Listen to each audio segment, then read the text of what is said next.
ତ୍ୟାଗ ଦ୍ୱାରା ଭଗବତ ପ୍ରାପ୍ତି। ଓମ୍ ଶ୍ରୀ ପରମାତ୍ମା ନମଃ। ଗୃହସ୍ଥାଶ୍ରମରେ ରହି ମଧ୍ୟ ମନୁଷ୍ୟ ତ୍ୟାଗ ଦ୍ୱାରା ପରମାତ୍ମାଙ୍କୁ ଲାଭ କରିପାରିବ। ପରମାତ୍ମାଙ୍କୁ ଲାଭ କରିବା ପାଇଁ ତ୍ୟାଗ ହିଁ ମୁଖ୍ୟ ସାଧନ। ଅତଏବ ତ୍ୟାଗକୁ 7 ଶ୍ରେଣୀରେ ବିଭକ୍ତ କରି ତ୍ୟାଗର ଲକ୍ଷଣ ସମ୍ବନ୍ଧରେ ନିମ୍ନରେ ସଂକ୍ଷେପରେ କୁହାଯାଉଛି। 1.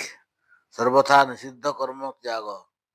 ମନ, ବାଣୀ ଓ ଶରୀରରେ ଚୋରି, ବ୍ୟଭିଚାର, ମିଥ୍ୟା, କପଟ, ଛଳ, ଜବରଦସ୍ତି, ହିଂସା, ଅଭକ୍ଷ୍ୟ ଭୋଜନ ଓ ପ୍ରମାଦ ଆଦି ଶାସ୍ତ୍ର ବିରୁଦ୍ଧ ନୀଚ କର୍ମ କୌଣସି ପ୍ରକାର ନ କରିବା ହେଉଛି ପ୍ରଥମ ଶ୍ରେଣୀର ତ୍ୟାଗ। କାମ୍ୟକର୍ମ ତ୍ୟାଗ।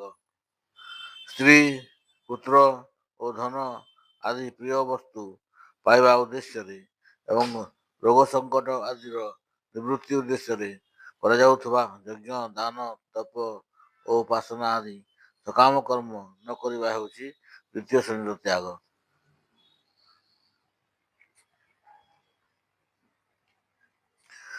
ସର୍ବଥା ତୃଷ୍ଣା ତ୍ୟାଗ।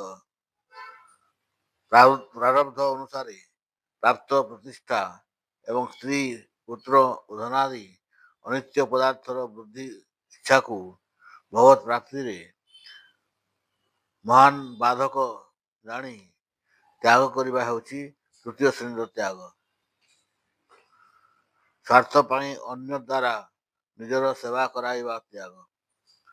ନିଜର ସୁଖ ନିମନ୍ତେ କାହାଠାରୁ ଧନାଦି ପଦାର୍ଥ ଅଥବା ସେବା ପାଇବାକୁ ଲାଳସା କରିବା ଏବଂ ବିନା ପ୍ରାର୍ଥନାରେ ମିଳୁଥିବା ପଦାର୍ଥ ବା କୃତ ସେବାକୁ ସ୍ୱୀକାର କରିବା କିମ୍ବା କୌଣସି ପ୍ରକାର କାହା ଦ୍ୱାରା ନିଜର ସ୍ୱାର୍ଥ ସିଦ୍ଧି କରିବାର ଇଚ୍ଛା ରଖିବା ଇତ୍ୟାଦି ସ୍ୱାର୍ଥ ଭାବ ତ୍ୟାଗ କରିବା ହେଉଛି ଚତୁର୍ଥ ଶ୍ରେଣୀର ତ୍ୟାଗ। ସକଳ କର୍ତ୍ତବ୍ୟ କର୍ମରେ ସର୍ବଥା ଆଳସ୍ୟ ଏବଂ ଫଳେଚ୍ଛା ତ୍ୟାଗ। ଈଶ୍ୱର ଭକ୍ତି, ଦେବ ପୂଜା, ମାତା ପିତା ଆଦି ଗୁରୁଜନଙ୍କର ସେବା, ଯଜ୍ଞ, ଦାନ, ତପ ଏବଂ ବର୍ଣ୍ଣାଶ୍ରମ ଅନୁସାରେ ଜୀବିକା ନିର୍ବାହ କର୍ମରେ ଏବଂ ଶରୀର ସମ୍ବନ୍ଧୀ ଆହାର ବିହାର ଇତ୍ୟାଦି କର୍ତ୍ତବ୍ୟ କର୍ମରେ ଆଳସ୍ୟ ଓ ସର୍ବ ପ୍ରକାର କାମନା ତ୍ୟାଗ କରିବା ତଥା ଈଶ୍ୱର ଭକ୍ତିରେ ଆଳସ୍ୟ ତ୍ୟାଗ।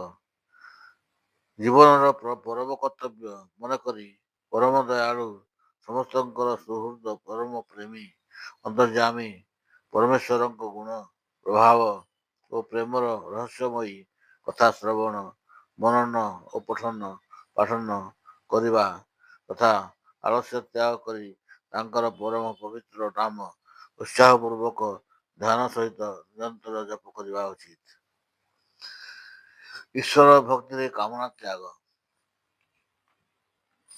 ଇହଲୋକ ଏବଂ ପରଲୋକର ସକଳ ଭୋଗ କ୍ଷଣଭଙ୍ଗୁର, ନାଶବାନ ଏବଂ ଭଗବତ ଭକ୍ତିରେ ବାଧକ ବୋଲି ବୁଝି କୌଣସି ବସ୍ତୁ ପ୍ରାପ୍ତି ନିମନ୍ତେ ଭଗବାନଙ୍କ ନିକଟରେ ପ୍ରାର୍ଥନା ନ କରିବା ଓ ମନରୁ ସେହି ଇଚ୍ଛା ମୂଳୋତ୍ପାଟନ କରିଦେବା ଏବଂ ନିଜ ପିତାଙ୍କ ଦ୍ୱାରା ବହୁ ପ୍ରକାରେ ସନ୍ତାପିତ ହେବା ସତ୍ତ୍ୱେ ଭକ୍ତ ପ୍ରହ୍ଲାଦ ଯେପରି କଷ୍ଟ ନିବାରଣ ପାଇଁ ଭଗବାନଙ୍କୁ କୌଣସି ପ୍ରାର୍ଥନା କରି ନଥିଲେ, କୌଣସି ସଙ୍କଟ ଉପସ୍ଥିତ ହେଲେ ମଧ୍ୟ ସେହିପରି ତାହାର ନିବାରଣ ପାଇଁ ଭଗବାନଙ୍କ ନିକଟରେ ପ୍ରାର୍ଥନା ନ କରିବା ଅର୍ଥାତ୍ ହୃଦୟରେ ଏପରି ଭାବ ରଖିବା ଉଚିତ ଯେ ଯଦ୍ୟପି ପ୍ରାଣ ଚାଲିଯାଏ ତଥାପି ଏହି ମିଥ୍ୟା ଜୀବନଟା ପାଇଁ ବିଶୁଦ୍ଧ ଭକ୍ତିରେ କଳଙ୍କ ଲଗାଇବା ଅନୁଚିତ। ନିଜର ଅନିଷ୍ଟକାରୀ ମାନଙ୍କୁ ଭଗବାନ ତୁମକୁ ଶାସ୍ତି ଦିଅନ୍ତୁ ଇତ୍ୟାଦି କୌଣସି ପ୍ରକାର ଅଭିଶାପ ନ ଦେବା ଏବଂ ସେମାନଙ୍କର ଅନିଷ୍ଟ ହୋଇଯାଉ ବୋଲି ମନରେ ଇଚ୍ଛା ରଖିବା ଅନୁଚିତ। ଭଗବତ ଭକ୍ତିର ଅଭିମାନରେ ମତ୍ତ ହୋଇ କାହାକୁ ବରଦାନ ଆଦି ନ ଦେବା ତଥା ଭଗବାନ ତୁମକୁ ଆରୋଗ୍ୟ କରନ୍ତୁ, ଭଗବାନ ତୁମର ଦୁଃଖ ହରଣ କରନ୍ତୁ, ଭଗବାନ ତୁମକୁ ଦୀର୍ଘଜୀବୀ କରନ୍ତୁ ଇତ୍ୟାଦି ବର ନ ଦେବା ଉଚିତ। ପତ୍ର ବ୍ୟବହାର ସମୟରେ ସକାମ ଶବ୍ଦ ଯଥା ଭଗବାନ ତୁମର ମଙ୍ଗଳ କରନ୍ତୁ, ଭଗବାନ ତୁମର ଦୁଃଖ ନାଶ କରନ୍ତୁ, ଭଗବାନ ତୁମକୁ ରାଜା କରନ୍ତୁ, ଭଗବାନ ସାହାଯ୍ୟ କରିବେ ଇତ୍ୟାଦି ସାଂସାରିକ ବସ୍ତୁ ପ୍ରାପ୍ତି ନିମନ୍ତେ ଭଗବାନଙ୍କ ନିକଟରେ ପ୍ରାର୍ଥନା ରୂପକ ସକାମ ଶବ୍ଦ ପ୍ରାୟ ଲେଖାଯାଏ। ଏହିପରି ନ ଲେଖି ଶ୍ରୀ ପରମାତ୍ମା ଆନନ୍ଦ ରୂପେ ସର୍ବତ୍ର ବିରାଜିତ ଅଛନ୍ତି। ଶ୍ରୀ ପରମେଶ୍ୱରଙ୍କ ଭଜନ ହିଁ ସାର ଇତ୍ୟାଦି ନିଷ୍କାମ ଓ ମାଙ୍ଗଳିକ ଶବ୍ଦ ଲେଖିବା ଉଚିତ। ଦେବ ପୂଜାରେ ଆଳସ୍ୟ ଓ କାମନା ତ୍ୟାଗ। ଶାସ୍ତ୍ର ମର୍ଯ୍ୟାଦା ଏବଂ ଲୋକ ମର୍ଯ୍ୟାଦା ଅନୁସାରେ ନିର୍ଦ୍ଧାରିତ ସମୟ ଉପସ୍ଥିତ ହେଲେ ପୂଜନୀୟ ଦେବତାମାନଙ୍କର ପୂଜା କରିବା ପାଇଁ ଭଗବାନଙ୍କର ଆଜ୍ଞା ଅଛି ଏବଂ ଭଗବାନଙ୍କ ଆଜ୍ଞା ପାଳନ କରିବା ପରମ କର୍ତ୍ତବ୍ୟ। ଏହିପରି ଜ୍ଞାନ କରି ଉତ୍ସାହପୂର୍ବକ ଶାସ୍ତ୍ର ବିଧି ଅନୁସାରେ ଦେବ ପୂଜା କରିବା ଉଚିତ, କିନ୍ତୁ ସେମାନଙ୍କ ନିକଟରେ କୌଣସି ପ୍ରକାର କାମନା କରିବା ଉଚିତ ନୁହେଁ। ଦେବଦେବୀଙ୍କ ପୂଜନ ଉଦ୍ଦେଶ୍ୟରେ କରାଯାଉଥିବା ରେକର୍ଡ, ଖତିଆନ, ବହି ଏବଂ ଖାତା ଇତ୍ୟାଦିରେ ମଧ୍ୟ ସକାମ ଶବ୍ଦ ଲେଖାଯାଏ। ତଥା ଶ୍ରୀ ଲକ୍ଷ୍ମୀ ମାତା ଆମକୁ ଲାଭାନ୍ୱିତ କରିବେ, ଧନ ଦୌଲତରେ ଭଣ୍ଡାର କରିଦେବେ, କାଳୀ ମା ମୋର ମନସ୍କାମନା ପୂରଣ କରିବେ ଇତ୍ୟାଦି। ଏପରି ସକାମ ଶବ୍ଦ ପ୍ରୟୋଗ କରିବା ପରିବର୍ତ୍ତେ ଶ୍ରୀ ଲକ୍ଷ୍ମୀନାରାୟଣ ଦେବ ଆନନ୍ଦ ରୂପେ ସର୍ବତ୍ର ବିରାଜିତ, ଅତ୍ୟନ୍ତ ଆନନ୍ଦ ଓ ଉତ୍ସାହ ସହିତ ଏଠାରେ ଶ୍ରୀ ଲକ୍ଷ୍ମୀନାରାୟଣଙ୍କ ପୂଜା କରାଗଲା ଲେଖିବା ଉଚିତ। ମାତା ପିତା ଆଦି ଗୁରୁଜନଙ୍କ ସେବାରେ ଆଳସ୍ୟ ଓ କାମନା ତ୍ୟାଗ। ମାତା ପିତା ଆଚାର୍ଯ୍ୟ ଏବଂ ଅନ୍ୟାନ୍ୟ ପୂଜନୀୟ ବ୍ୟକ୍ତିବର୍ଗ ବର୍ଣ୍ଣ, ଆଶ୍ରମ, ଅବସ୍ଥା ଏବଂ ଗୁଣରେ ଯେଉଁଠାରୁ ବଡ଼ ହୋଇଥିଲେ ସେମାନଙ୍କର ସେବା କରିବା ଓ ସେମାନଙ୍କୁ ନିତ୍ୟ ପ୍ରଣାମ କରିବା ପ୍ରତ୍ୟେକଙ୍କର ପରମ କର୍ତ୍ତବ୍ୟ। ହୃଦୟରେ ଏହି ଭାବ ରଖି ଆଳସ୍ୟ ତ୍ୟାଗ କରି ନିଷ୍କାମ ଭାବରେ ଉତ୍ସାହପୂର୍ବକ ସେମାନଙ୍କ ସେବାରେ ତତ୍ପର ରହିବା ଆବଶ୍ୟକ। ଯଜ୍ଞ, ଦାନ ଓ ତପସ୍ୟା ଆଦି ଶୁଭ କର୍ମରେ ଆଳସ୍ୟ ଏବଂ କାମନା ତ୍ୟାଗ। ପଞ୍ଚମହାଯଜ୍ଞ ଯଥା ବ୍ରହ୍ମଯଜ୍ଞ, ସନ୍ଧ୍ୟା ଉପାସନା ଓ ସ୍ୱାଧ୍ୟାୟ ଇତ୍ୟାଦି, ଦେବଯଜ୍ଞ, ଅଗ୍ନିହୋତ୍ର ବିଧି, ପିତୃଯଜ୍ଞ, ତର୍ପଣ ଓ ଶ୍ରାଦ୍ଧ, ଭୂତଯଜ୍ଞ, ବଳି ବୈଶ୍ୟଦେବ ଯଜ୍ଞ, ଅତିଥି ଯଜ୍ଞ, ଅତିଥି ସେବା ଇତ୍ୟାଦି ନିତ୍ୟକର୍ମ ଏବଂ ଅନ୍ୟାନ୍ୟ ନୈମିତ୍ତିକ କର୍ମ ଅନୁଷ୍ଠାନ କରିବା ତଥା ଅନ୍ନ, ବସ୍ତ୍ର, ବିଦ୍ୟା, ଔଷଧ ଏବଂ ଧନାଦି ଦାନ ଦ୍ୱାରା ଜୀବଜଗତକୁ ସୁଖୀ କରାଇବା ପାଇଁ କାୟ, ମନ ଓ ବାକ୍ୟରେ ନିଜର ଶକ୍ତି ଅନୁସାରେ ଚେଷ୍ଟା କରିବା ତଥା ନିଜ ଧର୍ମ ପାଳନ କରିବା ପାଇଁ ସର୍ବପ୍ରକାର କଷ୍ଟ ସହ୍ୟ କରିବା ଇତ୍ୟାଦି ଶାସ୍ତ୍ରବିହିତ କର୍ମରେ ଇହଲୋକ ଓ ପରଲୋକର ସକଳ ଭୋଗ ଇଚ୍ଛା ତ୍ୟାଗ କରି ଏବଂ ନିଜର ପରମ କର୍ତ୍ତବ୍ୟ ମନେକରି ଶ୍ରଦ୍ଧା ସହିତ ଉତ୍ସାହପୂର୍ବକ କେବଳ ଭଗବତ୍ ପ୍ରୀତ୍ୟର୍ଥେ ସମସ୍ତ ଆଚରଣ କରିବା ଉଚିତ। ସଂସାର ଯାତ୍ରା ନିର୍ବାହ ନିମନ୍ତେ ନ୍ୟାୟସଙ୍ଗତ ଜୀବିକାର୍ଜନ କର୍ମରେ ଆଳସ୍ୟ ଏବଂ କାମନା ତ୍ୟାଗ। ବର୍ଣ୍ଣ ଓ ଆଶ୍ରମ ଅନୁଯାୟୀ ଆଜୀବିକା ସମ୍ବନ୍ଧୀୟ କର୍ମ କରିବା ପାଇଁ ଭଗବାନଙ୍କର ଆଜ୍ଞା ରହିଛି। ଅତଏବ ଆଳସ୍ୟ ତ୍ୟାଗ କରି ନିଜର କର୍ତ୍ତବ୍ୟ ମନେ କରି କାମନା ତ୍ୟାଗ ପୂର୍ବକ ଉତ୍ସାହ ସହିତ ଉପରୋକ୍ତ କର୍ମ କରିବା ବିଧେୟ। ଶରୀର ସମ୍ବନ୍ଧୀ କର୍ମରେ ଆଳସ୍ୟ ଓ କାମନା ତ୍ୟାଗ। ଶରୀର ନିର୍ବାହ ପାଇଁ ଶାସ୍ତ୍ରୋକ୍ତ ରୀତିରେ ଭୋଜନ, ବସ୍ତ୍ର ଓ ଔଷଧ ଇତ୍ୟାଦି ସେବନ ରୂପକ ଯେତେ ସବୁ କର୍ମ ରହିଛି ତଦ୍ୱାରା ସର୍ବପ୍ରକାର ଭୋଗ ବିଳାସ କାମନା ତ୍ୟାଗ କରି ଏବଂ ସୁଖ ଦୁଃଖ, ଲାଭହାନି ଓ ଜୀବନ ମରଣ ଆଦିକୁ ସମାନ ମନେକରି କେବଳ ଭଗବତ ପ୍ରାପ୍ତି ପାଇଁ ଯୋଗ୍ୟତା ଅନୁସାରେ ତାହା ଆଚରଣ କରିବା ବିଧେୟ। ପୂର୍ବୋକ୍ତ ଚାରି ପ୍ରକାର ତ୍ୟାଗ ସହିତ ଏହି ପଞ୍ଚମ ଶ୍ରେଣୀର ତ୍ୟାଗ ଦ୍ୱାରା ସକଳ ଦୋଷ ଏବଂ ସକଳ ପ୍ରକାର କାମନା ନାଶ ହୋଇ କେବଳ ଭଗବତ ପ୍ରାପ୍ତିର ତୀବ୍ର ଆକାଂକ୍ଷା ଜାଗ୍ରତ ହେବ। ଏହା ହେଉଛି ଜ୍ଞାନର ପ୍ରଥମ ପରିପକ୍ୱତା। ସଂସାରର ସକଳ ପଦାର୍ଥରେ ଏବଂ କର୍ମରେ ମମତା ଓ ଆସକ୍ତି ତ୍ୟାଗ। ଧନ, ଗୃହ ଓ ବସ୍ତ୍ରାଦି ସକଳ ବସ୍ତୁ ତଥା ସ୍ତ୍ରୀ, ପୁତ୍ର ଓ ମିତ୍ରାଦି ବନ୍ଧୁବର୍ଗ ଏବଂ ମାନ ଓ ଗରିମା ପ୍ରତିଷ୍ଠାଦି ଇହଲୋକ ଓ ପରଲୋକର ଯେତେ ବିଷୟ ଭୋଗ ରୂପକ ପଦାର୍ଥ ରହିଛି ସେସବୁ କ୍ଷଣଭଙ୍ଗୁର, ନାଶବାନ ଓ ଅନିତ୍ୟ ବୁଝି ସେଥିରେ ମମତା ଓ ଆସକ୍ତି ନ ରଖିବା ଏବଂ କେବଳ ସେହି ସଚ୍ଚିଦାନନ୍ଦ ଘନ ପରମାତ୍ମାଙ୍କ ଠାରେ ଅନନ୍ୟ ଭାବରେ ବିଶୁଦ୍ଧ ପ୍ରେମ ହେବା ପାଇଁ ମନ, ବାକ୍ୟ ଓ ଶରୀର ଦ୍ୱାରା କ୍ରିୟା ସମୂହରେ ଏବଂ ଶରୀରରେ ମମତା ଏବଂ ଆସକ୍ତି ସର୍ବଥା ଅଭାବ କରିଦେବା ହେଉଛି ଷଷ୍ଠ ଶ୍ରେଣୀର ତ୍ୟାଗ।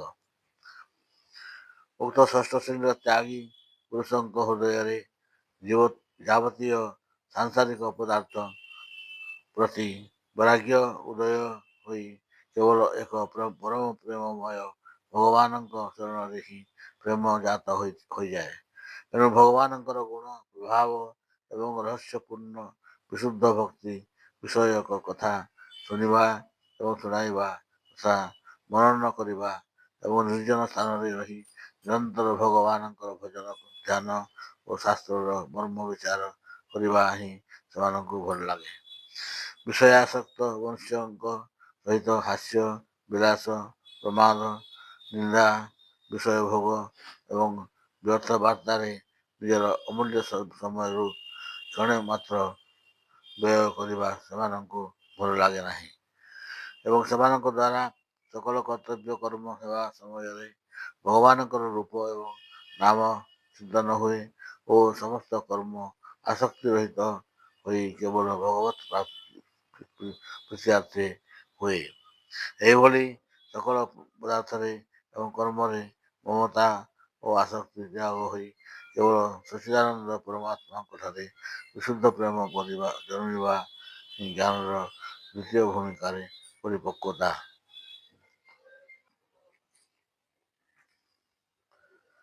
ସଂସାର, ଶରୀର ଓ ସମସ୍ତ କର୍ମରେ ସୂକ୍ଷ୍ମ ବାସନା ଏବଂ ଅହଂଭାବ ତ୍ୟାଗ। ସଂସାରର ସକଳ ପଦାର୍ଥ ମାୟାର କାର୍ଯ୍ୟ ହୋଇଥିବାରୁ ସର୍ବଥା ଅନିତ୍ୟ ଏବଂ ଏକ ସଚ୍ଚିଦାନନ୍ଦ ଘନ ପରମାତ୍ମା ହିଁ ସର୍ବତ୍ର ସମଭାବରେ ପରିପୂର୍ଣ୍ଣ। ଏହିପରି ଦୃଢ଼ ବିଶ୍ୱାସ କରି ଶରୀର ସହିତ ସଂସାରର ସକଳ ପଦାର୍ଥ ଏବଂ ସକଳ କର୍ମରୁ ସର୍ବଥା ସୂକ୍ଷ୍ମ ବାସନା ନାଶ ହୋଇଯିବା ଅର୍ଥାତ୍ ଅନ୍ତଃକରଣରେ ଏହାର ଚିତ୍ର ସଂସ୍କାର ରୂପେ ନ ରହିବା ଏବଂ ଶରୀରରେ ଅହଂଭାବ ଶୂନ୍ୟ ହୋଇ ମନ, ବାକ୍ୟ ଓ ଶରୀର ଦ୍ୱାରା ସମ୍ପାଦିତ ସମସ୍ତ କର୍ମରେ ଲେଶମାତ୍ର କର୍ତ୍ତୃତ୍ୱ ଅଭିମାନ ନ ରହିବା ହେଉଛି ସପ୍ତମ ଶ୍ରେଣୀର ତ୍ୟାଗ। ଏହି ସପ୍ତମ ଶ୍ରେଣୀର ତ୍ୟାଗ ରୂପକ ପରମ ବୈରାଗ୍ୟ ରୂପ ପ୍ରାପ୍ତ ପୁରୁଷଙ୍କ ଅନ୍ତଃକରଣର ବୃତ୍ତି ସମୂହ ସମସ୍ତ ସଂସାରରୁ ସମ୍ପୂର୍ଣ୍ଣ ଉପରାମ ହୋଇଯାଏ। କୌଣସି ସାଂସାରିକ ବିଷୟର ସ୍ମରଣ ହେଲେ ବି ତାର ସଂସ୍କାରବଦ୍ଧ ମୂଳ ହୁଏ ନାହିଁ।